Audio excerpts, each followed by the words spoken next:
துடிக்குது மனசு நிகழ்ச்சிக்கு உங்க எல்லோரையும் அன்போட வரவேற்கிறோம். சினிமானாலே பேர், புகழ், ஆடம்பரம் இதுதான்னு பல பேர் நினைக்கிறாங்க. ஆனா அதே சினிமா உலகத்துல ஆபத்து நிறைந்த துறையும் இருக்குங்க. அதுதான் ஸ்டண்ட் துறை. அன்றாடம் ஆயிரக்கணக்கான ஸ்டண்ட் கலைஞர்கள் தங்களோட உயிரை பணயம் வச்சு சாகசங்கள் பண்ணிட்டு இருக்காங்க. அந்த துறையை சேர்ந்த சில கலைஞர்களை தான் இன்னைக்கு நம்ம நிகழ்ச்சியில சந்திக்க போறோம்.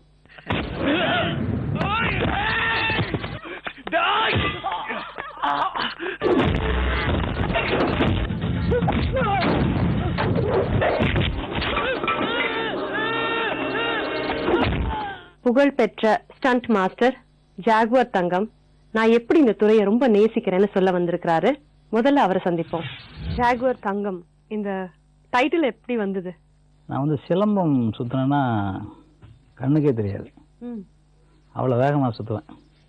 அதை பார்த்து நான் ஃபைட் மாஸ்டர் வந்து ஃபர்ஸ்ட் ஹிந்தி படம் பண்ணேன், மீனா பஜாருங்கிற ஹிந்தி படம். என்னோட ஒரிஜினல் பேர் தங்கம். சரி, தங்கம்னா ஹிந்தியில் வந்து சரியாக அவங்களுக்கு புரியல. அதில் மின்னல் தங்கம், கராட்டை தங்கம் அப்படி எதனா ஒன்று வச்சுக்கிட்டே இருந்தாங்களா. அப்புறம் டைரக்டர் திடீர்னு கூப்பிட்டாரு, ஜாகுவார் அப்படின்னாரு. ஜாகுவார்னா எனக்கு என்ன தெரியாது சார், ஜாகுவார்னா யாரையோ கூப்பிட்றாங்க, கேமராமேன் சொன்னவங்கள தான் கூப்பிட்றாருங்க அப்படின்னாரு. ஜாகுவார்னு கூப்பிட்றாரு, என்ன கூப்பிடலங்க அப்படின்னா.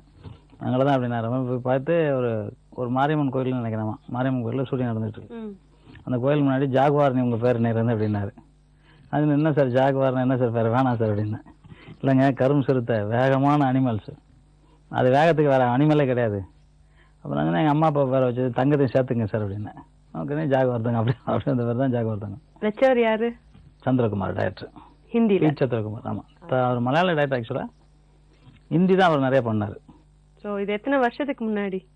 அது ஒரு 23 வருஷம் இருக்கும். அப்ப இருந்த சண்டை படங்களுக்கும் இப்ப இருக்க சண்டை படங்களுக்கும் காட்சிகள் ஆமாம் எப்படி வேறுபடுது? இல்லை, அப்போ வந்து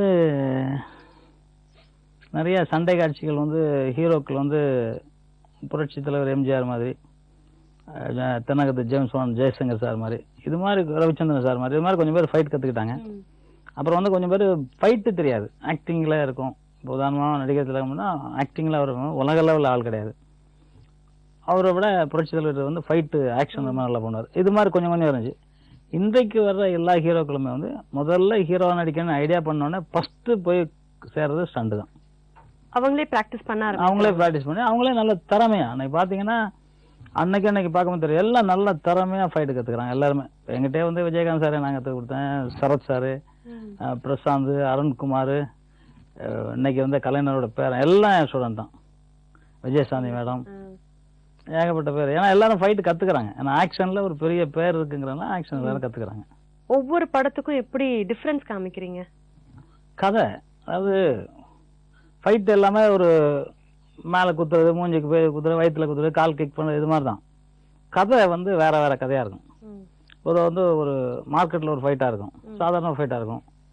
ஒரு அம்மாவை ஒருத்தன் வந்து திட்டிருப்பான், அது வந்து எமோஷனாக இருக்கும்.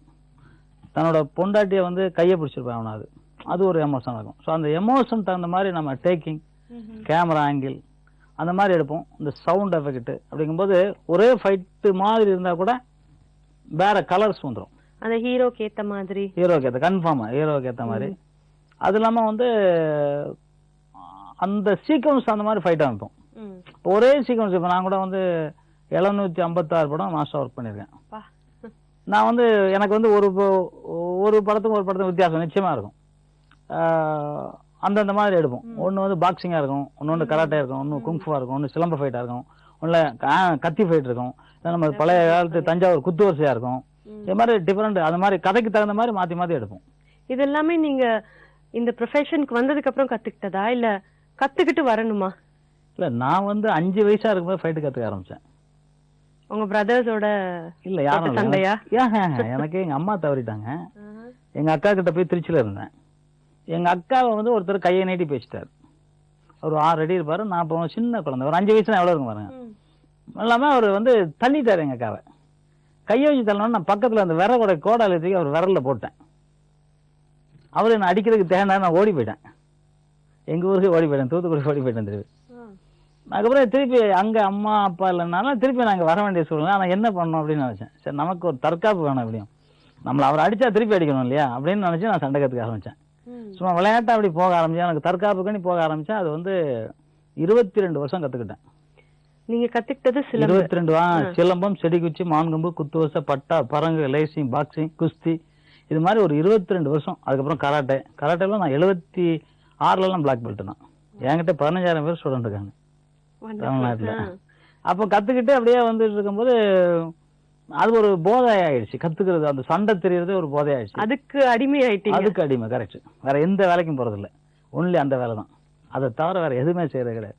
ஸோ அது பண்ணிக்கிட்டே இருக்கும்போது வந்து தலைவர்கள்லாம் வரும்போது முன்னாடி விளையாட சொல்லுவாங்க. டாக்டர் கலைஞர் விளையாடும் போது, புரட்சி தலைவர் வரும்போது நாங்க விளையாடுவோம் ஸ்டேஜ். அவங்க முன்னாடி விளையாடிட்டு ஊர்வலம், அவங்க ஊர்வலம் கூட்டு போவோம், நாங்க விளையாட்டு போவோம். அது மாதிரி டைம்ல ஒரு வாட்டி உலகத்தமிழ் மாநாட்டுல போய் விளையாண்டேன். அதுல என்ன விளையாடுனா, ஸ்டேஜ்ல வந்து இந்த புளியங்கொட்டை கல்லு, செங்கல் அதெல்லாம் தூக்கி அடிப்பாங்க.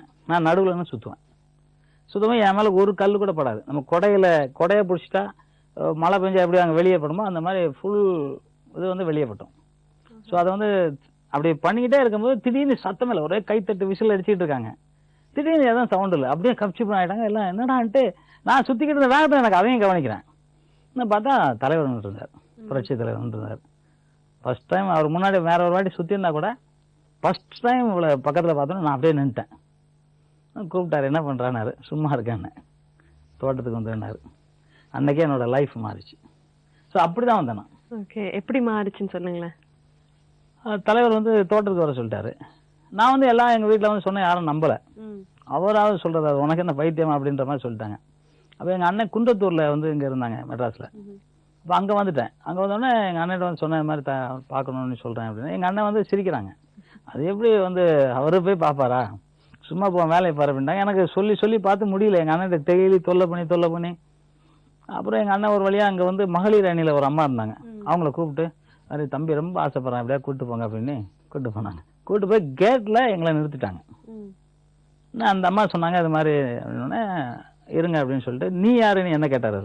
திருச்சியில இருந்து வரேன், மாதிரி என் பேர் தங்கம், சிலம்புன்னு. உடனே கேட்டது வந்து உள்ள விட்டார். எனக்கு அப்ப அவரை பற்றி பெருசா தெரியாது, எனக்கு சின்ன வயசு தானே, ஒரு ஹீரோவா தெரியும், அவ்வளவுதான் தெரியும். மற்றபடி அவரு சொன்னா போலீஸ் எல்லாம் கட்டுப்படுவாங்க, இதெல்லாம் போலீஸ் எல்லாம் பார்த்தோன்னா, அவ்வளவு போலீஸ் பார்த்தோன்னா எனக்கு பயம், உண்மையில உள்ள போறது, என்ன இவ்வளவு போலீஸ் நினைக்கிறாங்களா அப்படின்ட்டு.